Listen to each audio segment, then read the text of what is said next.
மிகவும் ஒற்றுமையோடு நம்ம இருந்தா மட்டும்தான் இந்த தேர்தலை நம்ம எதிர்கொள்ள முடியும். நம்ம எவ்வளவு சங்கடப்படுறோம் கஷ்டப்படுறோங்கிறத நீங்க பாத்துக்கிட்டு இருக்கீங்க, உணர்ந்துகிட்டு தான் நம்ம இருக்கோம்.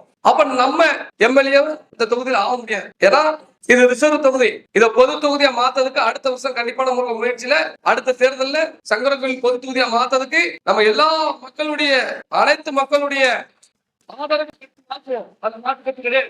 அப்ப அது வரைக்கும் நம்ம எப்படி நம்மளோட உரிமைகளை பெற முடியும் அப்படின்னா நம்ம ஒற்றுமையோடு இருந்தா நம்ம ஊருக்கான அத்தனை விஷயங்களையும் நம்ம பண்ணிடலாம். அதுல மாற்றுக்கிறதே கிடையாது. அனைத்து கிராமங்களிலுமே பல்வேறு சங்கரன்கோவில் தொகுதிகளில் பல்வேறு புகார்கள் ஏன் வருது அப்படின்னு சொல்லி தெரியல. ஏன்னா இந்த தொகுதியில இருந்து ஜெயிச்சவங்க அதெல்லாம் சரி பண்ணிருக்கணும். என்னை எப்படி வளர்த்து விடுறாங்க பாத்தீங்களா?